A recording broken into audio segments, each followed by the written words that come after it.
Moritz, was machst du denn hier? Die kleine Marigold, na sowas. Und ich dachte, das hier wäre eine Veranstaltung mit Klasse. Ja, du hast mir auch gefehlt. Aber können wir das jetzt lassen? Kommst du aus Novigrad raus? Du kannst dich uns anschließen, wenn du willst. Weiter geht es mit der bezaubernden Triss und einer Runde Gwent.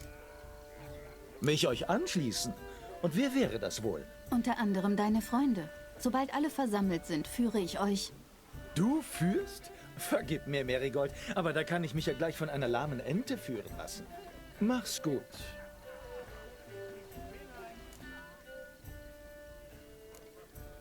Der hat mir nicht gefallen.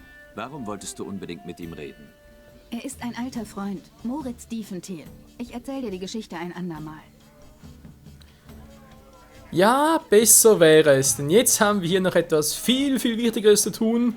Einerseits ja halt Triss eigene Quests war, die ich dann aber zu einem späteren Zeitpunkt noch weiter verfolge. Aber halt vor allem hier noch das kleine Gwent-Turnier im Wegelbud-Anwesen. Ah, ein weiterer Herausforderer. Herr Devanon hat seinen Platz am Tisch gerade erst freigegeben. Unwahrscheinlich, dass er zurückkehrt. Was ist ihm denn passiert? Ein paar gute Männer haben ihn beiseite genommen, damit er sich nicht wehtut. Also spielen wir? Zunächst sollst du gegen Markgraf Wladimir Dekret antreten. Der kann sich das Verlieren leisten. Also dürfte er alles oder nichts spielen. Das klingt doch mal sehr gut. Wir können anfangen. Sehr gut, Leute. Ja, das kleine inoffizielle Gwent-Turnier hier beim Wegelbud-Anwesen. Was ich hier noch erwähnen muss, ist, es gibt hier 3 Runden, bis das Ganze hier vorbei ist und ein Sieger gekürt wird, wie man es eigentlich auch schon von Turnieren her kennt. Es ist aber hier noch ein bisschen spezieller, weil, ja, es ist jetzt so, ich trete jetzt hier zu dem Zeitpunkt an, wo ich die Quest mit Priscilla, also sprich Rittersporns Freundin, die ja da überfallen wurde von diesem, ja, man kann eigentlich sagen, diesem Serienmörder war, wo wir eigentlich den Falschen erwischt haben, das ist ein anderes Thema. Die Quest bereits vorbei und daher ist halt die Herrin Wegelbud ist ja hier jetzt an mir bereits tot. Ich weiß daher nicht genau, wie es jetzt hier aussieht mit diesem Gwent-Turnier, ob vielleicht die Herausforderer andere sind, weil gemäß meinem Lösungsbuch müssen hier sogar noch Dijkstra müssen noch antreten.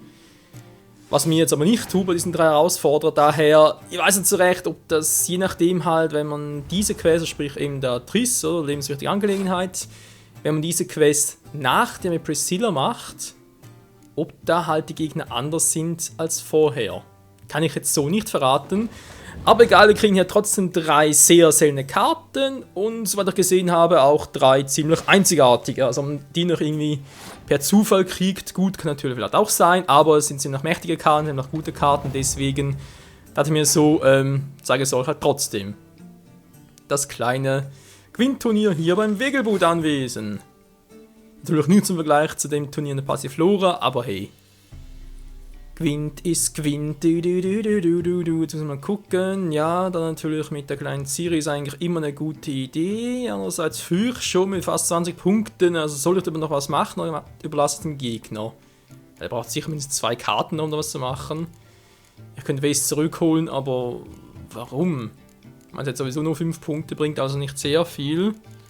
Ich kann sonst nachher zurückholen. Ja, natürlich die andere da, die gute Dame, genau, die Ballistika.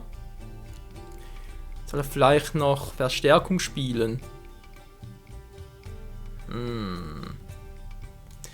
Ich versuch's mal, wa? 19 Punkte Vorsprung, das müsste eigentlich reichlich sein. Wir müssen 19 Punkte aufholen, nur beim Unentschieden zu gewinnen. Okay, er verarscht mich gerade, natürlich auch nicht schlecht. Er verarscht mich extrem. Das verarscht sich gerade selber. Aber sowas von. Was spielt ihr da für Mist zusammen?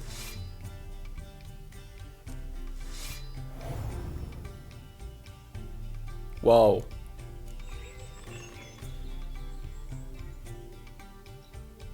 Das hat sich mal super gelohnt.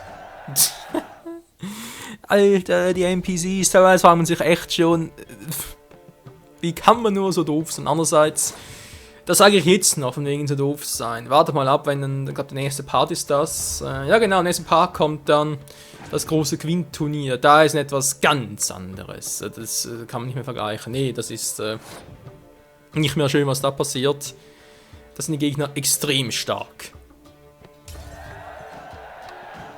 Aber dieses Spiel gehört uns. Also, noch eine Runde? Wenn die richtigen Karten kommen, muss man die Gelegenheit nutzen.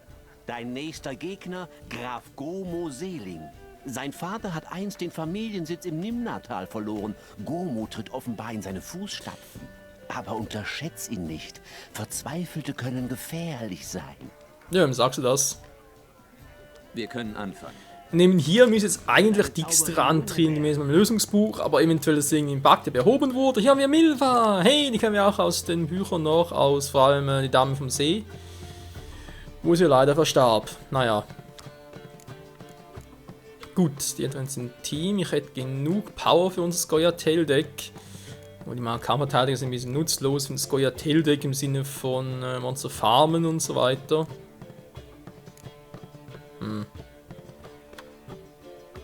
Ja, es hat doch so, vor allem der Königreich hat immer noch mein stärkstes Deck momentan. Naja. Egal, geht vor allem ums Gewinnen und dann natürlich um die Karten zu sichern. Johann Natalis, Joma plus Ciri. Ja. Oh, Wesemir, toll. Eine Buße hat da durchaus was drauf. Und das haben wir natürlich auch, geil. Die Gewandtheit, ja, die Scoia'tael, die können Nahkampf und Fernkampf catchen. Das ist doch geil, Mann. Du. Was spielt man jetzt da am besten zur Eröffnung? Ich würde fast schon behaupten, irgendwie Wesemir. War wäre mal gar nicht mal so eine schlechte Eröffnung oder ich meine, geht direkt der Power. Wesemir, der bringt schon und da kommt die Ida. Wieder Mitglied der Loge mit nur 6 Punkten. Ja, das ist natürlich auch. Wobei man eben noch fragen, wieso ist Triss eigentlich als einziges Mitglied der Loge im Nahkampf, die anderen im Fernkampf. Also, ich habe noch nie gesehen, dass Triss ein Schwert geschwungen hat. Oder Dolch oder sonstigen Nahkampf, die werft er sonst gerne mit ihren Feuerbällen. Aber auch ziemlich effektiv, wie wir bei der Schlacht von Kermoren gesehen haben, von dem her. Johann Natalis. Er catcht für den Norden und der Dennis Kramer. Hatte der überhaupt einen Auftritt schon in den Spielen? Ich glaube noch nicht, wa? Also in Witcher 3 sowieso nicht, Witcher 2 weiß ich glaube auch nicht, da war ja Japan sondern dabei. Ich hoffe, den sehen wir bei Hearts of Stone. Oder, ich vermute, dass Hearts of Stone sowieso schon vorbei ist, weil diesen Part ihr seht. Oder dann bei Blood and Wine noch. Vor allem Witcher 2 taucht er auf, gemeinsam mit Zoltan. Zoltan ist hier dabei. Soweit ich weiß, ist Japan bei The Witcher 2 nicht draufgegangen, also warum sollte hier keinen Auftritt haben? Der Dennis. Büchern, ja, The Witcher 1. Weiß ich jetzt nicht mehr. Naja. Egal, wir gehen auf die enge Bindung. Er passt, okay, er hat verloren. Zumindest die Runde. Das Problem ist nur 7 Karten noch, also muss er ein bisschen hurten. Ja, genau, ein bisschen spurten. Und das war's. So, jetzt kriegt eine neue Karte. Bin mit dem Gegner gleich auf, was die Anzahl Karten betrifft. Aber er hat den Vorteil, dass ich erst ziehen muss. Also sprich, er hat halt den Nachzug. Ich werde erstmal Wesemir spielen und dann direkt pausieren. Oh, natürlich. Saskia, ja, servus dann.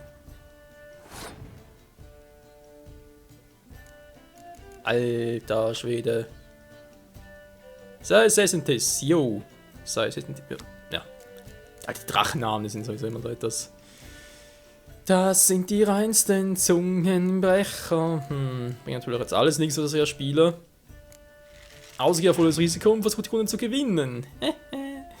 Das kann es werden. Die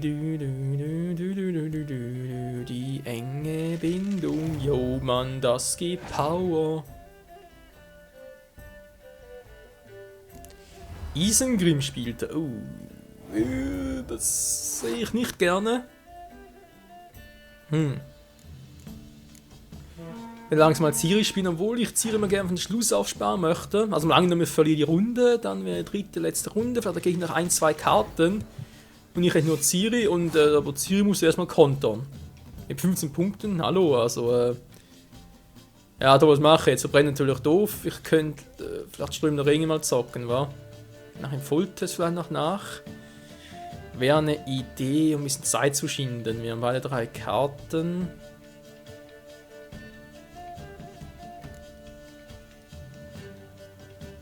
Aber eben verbrennen, nee. Ey, ist doch besser, wenn ich gepasst habe. Ein Verbrennen immer doch lieber mal für die nächste Runde noch auf. Falls der Gegner noch irgendwie 2 starke Karten und so etwas hätte. Aber nee, hat er nicht. Oder vielleicht doch. Unentschieden und das heißt, wir haben gewonnen. Yes! Also, noch eine Runde? Wenn die richtigen Karten kommen, muss man die Gelegenheit nutzen. Herr Marius Florin. Sein Amulett aus Zeugelknochen lässt ihn angeblich immer gewinnen. Natürlich könnte ich das kommentieren, aber... Naja, klappt schon. Ein Vampir, einen Bruxer. Yeah, für unser Monster natürlich ganz geil. Das weißt du gefallen. Wir können anfangen. Aber sowas von. So, 3 Königreiche. Ja, wieso nicht? Gegen ein Monster-Deck. Ach du Scheibenkreis. Da eine Kälte. Ganz dringend. Das 3 Thyssen. Natürlich bleiben die hellen Karten auf der Hand. Dass die auch auf der Hand liegen. Wie alle Männer aus Thyssen war ja großkräftig und ja, sowieso. Und verboten, sah verboten gut aus. Gegen seine Frau war, wenn ich richtig erinnere, war seine Frau nicht gerade die schönste. Aber hey, war wahre Liebe und von dem her, das ist sowieso das Wichtigste. Was noch? Okay. Nur ein Spion. Dann auch noch ihn. Eingreif. Der tut nicht weh, von dem her.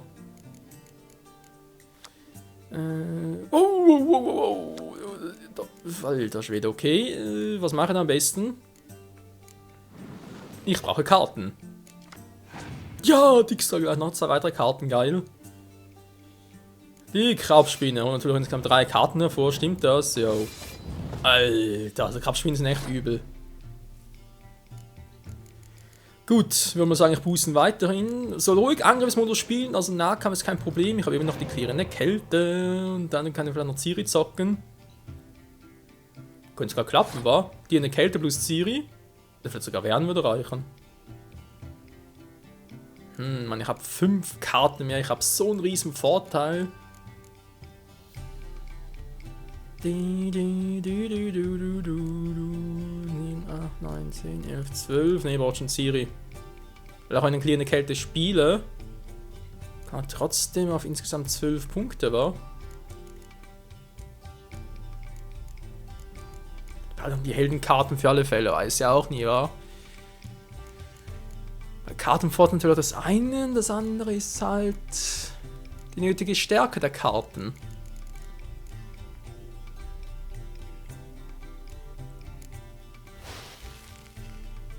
Ja, noch 12, ja, aber dann eigentlich Ciri wäre die beste Kombination. Okay, machen wir so. Passen, gewonnen, zack. Krass war. Mit 2 Karten, mit nur 2 Karten kann ich seine ganze Strategie außer Gefecht setzen. Ja gut, ja, Monster-Effekt, da war ja klar. Aber ich ziehe, yeah, eine weitere Heldenkarte. Ach, ich liebe die Helden. Ist ein bisschen doof wegen Boosten, kann man natürlich auch nicht. Und Finte geht auch nicht zum Zurückholen und so weiter. Sind halt für alle Effekte echt unantastbar. Das ist, naja, das wäre sonst echt zu übermächtig. Alter, ist klar. Gut, die Kälte bereits gespielt. Das war eventuell ein Fehler so früh schon. Jetzt muss man einfach auf Kombi spielen. Alter, ja, leck mich am Sack. Hey. Da ist die gute Frage teuer, eventuell sogar pausieren. Wobei, nach 6 kann es mal ein bisschen zu viel, um da bereit zu sagen, jo, letzte Runde mache ich. Ich muss noch ein bisschen mitziehen. Ja, boosten nur, mach das nur. Jetzt müssen wir langsam mal die Schwächen hier ausspielen, weil mit dem Boosten selbst... Ein Werwolf. Wieder 10 Punkte. Alter, ja, Monster. Dex in der Hinsicht echt krass. Total fies. Gut, die kommen 20 Weiterpunkte, also heißt 66. Und er spielt einen Eisriesen. Na gut, ich kann ja zwar schwächen, aber mich selber halt auch. Natürlich doof.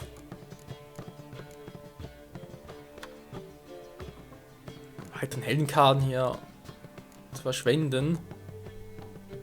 Da aktiviere ich mal seinen Effekt hier, wa?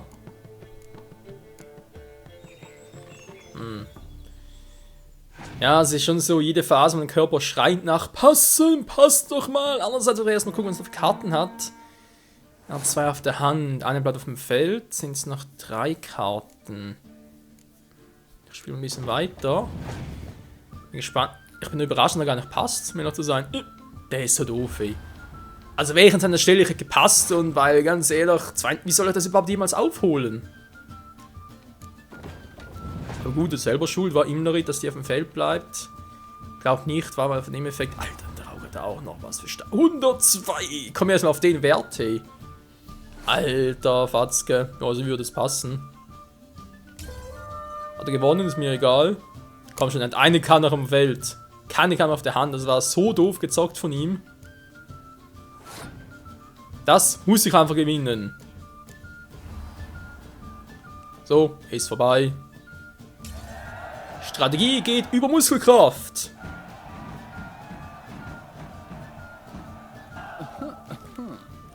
Bravo, die liebliche Dame bringt dir Und wir Heil haben und noch Glück. Rittersporn als Karte gewonnen. Ist das geil? Und ja, von dem her eigentlich 3 gute Karten. Wie gesagt, und vor allem Rittersporn, soweit ich weiß, ist ja keine seltene Karte in diesem Sinne. Also selten. Doch, also man kriegt schon eher zufällig. Und ihr wisst ja, zufällig ist immer so etwas Doofes in der Hinsicht. Aber trotzdem war es ein nettes kleines Turnier, nette kleine Quintrunden. Und irgendwie haben doch noch coole Karten bekommen. Rittersporn ist, glaube ich, sowieso für jedes Monster. Und eigentlich fast jedes Deck ist eigentlich ein Muss.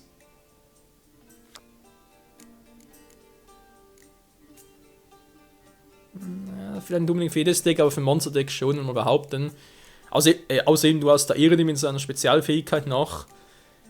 Ansonsten, das passt. So, jetzt haben wir 23 Karten im Deck. Langsam anfangen, mal Schieder rauszuschmeißen. Ja, wir kriegen immer wieder stärkere Karten. Was mir mal so auffällt, natürlich hier noch fehlt, sind die Karten, die ich habe von Quint, Spiele gegen Freunde. Ja, ich habe hier ein bisschen durcheinander gezockt und so, von dem her. Vor allem eine Karte fehlt, aber eine wichtige Karte. Aber gut, spielt keine Rolle. Das war's für heute dann mal mit Gwent. Und zwar Spiele in Wegelbud, oder wohl ja das Wegelbud-Turnier, inoffiziell Turnier, wie auch immer. In diesem Sinne wieder mal danke fürs Zusehen und bis zum nächsten Mal. Wenn es ein paar geht's dann zum großen Gwent-Turnier. Da haben wir bereits alles in den Karten, die es im Spiel gibt, vor allem die mächtigsten. Und das wird mal richtig, richtig geil und auch krass. In diesem Sinne, ciao zusammen.